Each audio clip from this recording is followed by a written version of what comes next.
नमस्कार. महाराष्ट्राचा हवामान अपडेट या यूट्यूब चॅनलमध्ये पुन्हा एकदा सगळ्यांचं स्वागत आहे. महाराष्ट्रातील मान्सूनबाबत आजची अतिशय महत्त्वाची अपडेट तुमच्यासमोर घेऊन आलेलो आहे. 8 जूनच्या ताज्या हवामान माहितीनुसार मान्सून महाराष्ट्राच्या अंतर्गत भागामध्ये पुढे सरकत आहे. रत्नागिरीच्या हर्णे बंदरापर्यंत मान्सून पोचला असून सोलापूर कुलबर्गी मार्गे त्याची प्रगती ही सध्या सुरू आहे. सध्याची जर सॅटेलाईट इमेज पाहिली तर यामध्ये पाहू शकता कोणकोणत्या भागामध्ये पावसाचे ढग हे दिसून येत आहेत. या ठिकाणी चिपळूण असेल, रत्नागिरीचा भाग आहे, हर्णे बंदर सांगितल्या पद्धतीने, त्याच्यानंतर अहमदनगर, छत्रपती संभाजीनगर, पुणे, त्याच्यानंतर बारामती आहे. ह्या भागामध्ये पाहू शकता मोठ्या प्रमाणावर पावसाचे ढग हे दिसून येत आहेत. त्याचबरोबर वरच्या भागामध्ये आपण पाहिलं तर मालेगाव, नाशिकच्या भागामध्ये पावसाचे ढग आहेत. त्याच्यानंतरनं इकडे जर पाहिलं विदर्भामध्ये तर नांदेड आहे, त्याच्यानंतर छत्रपती संभाजीनगर या भागामध्ये सुद्धा, अकोला या भागामध्ये सुद्धा पावसाचे ढग हे दिसून येत आहेत. तर या भागामध्ये पाऊस सध्या सुरू आहे. मात्र मुंबई त्याचबरोबर ही किनारपट्टी भाग जो आहे, पालघर असेल, या भागामध्ये सध्या वातावरण क्लिअर असं दिसतंय. सध्या जर आपण पाहिलं कर्नाटकमध्ये सुद्धा जोरदार असा पाऊस हा सुरू आहे. तर वरच्या वातावरणातील वारे मान्सूनला अपेक्षित ताकद देत नसल्यामुळे संपूर्ण राज्यभर एक समान पावसाची परिस्थिती अद्याप निर्माण झालेली नाही आहे. म्हणजे जो आपण मान्सूनचा पाऊस बोलतो तो सर्वव्यापी संपूर्ण महाराष्ट्रामध्ये पडतो, त्या पद्धतीचा पाऊस अद्यापही पाहायला मिळत नाही आहे. वरच्या वातावरणातील जे वारे आहेत अजूनही एकरूपपणे काम करत नाही आहेत. पाहू शकता संपूर्ण महाराष्ट्रावर ढग जे आहेत दिसत नाही आहेत. त्यामुळे मान्सूनची व्याप्ती संपूर्ण महाराष्ट्रावर झालेली नाही आहे. म्हणजे मान्सून पोचला आहे पण पाऊस पुरेसा किंवा पाहिजे तसा अजूनही सक्रिय झालेला नाही आहे. तर गेल्या 24 तासामध्ये सांगली असेल, कोल्हापूर, सोलापूर आहे, धाराशिव, रत्नागिरी, सिंधुदुर्ग या जिल्ह्यांमध्ये अनेक ठिकाणी मध्यम ते मुसळधार स्वरूपाचा पाऊस झालेला आहे. तर बीड आहे, परभणी, नांदेड, यवतमाळ, अकोला, अमरावती आणि नाशिकच्या काही भागांमध्ये हलक्या स्वरूपाचा पाऊस जो आहे हा पाहायला मिळाला.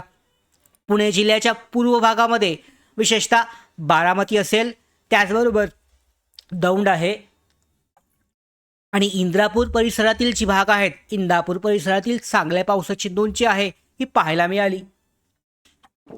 त्याचबरोबर जर सॅटेलाइट इमेज तुम्ही पाहिलीत तर यामध्ये सोलापूर, करमाळा, परांडा, श्रीगोंदा, जामखेड आहे, तसेच बारामती परिसरात सुद्धा ढगांची उपस्थिती दिसत असली तरी त्यांची ताकद ही हळूहळू कमी होताना दिसते. म्हणजे कमजोर अशा पद्धतीचा मान्सून हा पाहायला मिळतोय. आता पुढील 24 ते 48 तासामध्ये मान्सूनची स्थिती व्याप्ती कशी राहील तर 24 ते 48 तासाबद्दल बोलायचं झालं तर सिंधुदुर्ग, रत्नागिरी, गोवा आहे, सातारा, सांगली, कोल्हापूर आणि सोलापूर या भागांमध्ये मध्यम ते काही ठिकाणी जोरदार पावसाची शक्यता ही कायम आहे. मात्र पावसाचा विस्तार हा कमी होताना दिसतोय. पाहू शकता उद्या संध्याकाळची इमेज तुमच्या समोर आहे. ज्या पद्धतीचा मान्सूनचा पाऊस अपेक्षित आहे त्या पद्धतीचा मान्सूनचा पाऊस हा पाहायला मिळत नाही आहे. हलक्या स्वरूपाचा पाऊस या भागामध्ये आपल्याला दिसतोय. म्हणजे जोरदार स्वरूपाचा पाऊस अजूनही मान्सूनचा जो एकत्रित व्याप्ती आहे ही पाहायला मिळत नाही आहे. उद्या तरी विदर्भातील नागपूर असेल, वर्धा, यवतमाळ, गोंदिया असेल, भंडारा, चंद्रपूर, गडचिरोली या जिल्ह्यांमध्ये सुद्धा काही ठिकाणी मेघगर्जनेसह पावसाच्या सरी या पडू शकतात. मात्र हा पाऊस सर्वत्र होईल असं नाही. म्हणजे एका गावामध्ये होऊ शकतो, दुसऱ्या गावामध्ये पाहू शकता वातावरण हे पूर्ण क्लिअर असू शकतं.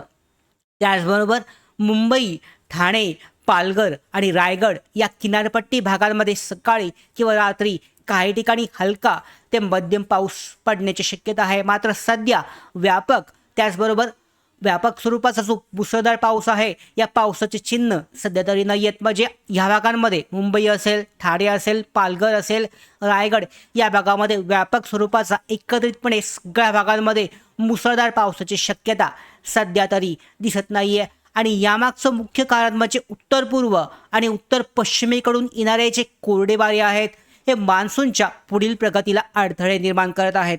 आणि तसेच कोणतीही ठोस कमी दाबाची प्रणाली किंवा डिप्रेशन तयार होत नसल्यामुळे राज्यभर मोठ्या प्रमाणावर पाऊस पडण्याची परिस्थिती सध्या निर्माण झालेली नाही आहे, पुढे सुद्धा दिसत नाही आहे. हवामान विभागानं रत्नागिरी, सिंधुदुर्ग, कोल्हापूर आणि पालघरसह काही जिल्ह्यांसाठी येलो अलर्ट जारी केला आहे. त्यामुळे मेघगर्जना आणि विजांच्या कडकडाटासह पावसाच्या शक्यतेकडे दुर्लक्ष करू नका. त्याचबरोबर शेतकरी बांधवांसाठी महत्त्वाचा सल्ला म्हणजे पेरणीचा निर्णय घेताना तुमची जी स्थानिक पाण्याची उपलब्धता, तुमच्याकडे पाणी किती उपलब्ध आहे, नदी असेल त्याचबरोबर पाण्याचा स्रोत आहे की नाही हे चेक करून पुढील 48 तासामध्ये हवामान अंदाज लक्षात घ्या आणि त्यानंतरच तुमचा पुढचा निर्णय घ्या. कारण मान्सून अजूनही पूर्णपणे स्थिर आणि सक्रिय झालेलं नाही आहे, त्याला अजून वेळ लागू शकतो. याबाबत पुढच्या ज्या महत्त्वाच्या अपडेट आहेत तुमच्यापर्यंत आपण अशाच वेळेवर पोहोचवणार आहोत. सगळ्या महत्त्वाच्या अपडेट येण्यासाठी महाराष्ट्राचं हवामान अपडेट या यूट्यूब चॅनलला सबस्क्राईब करा. धन्यवाद.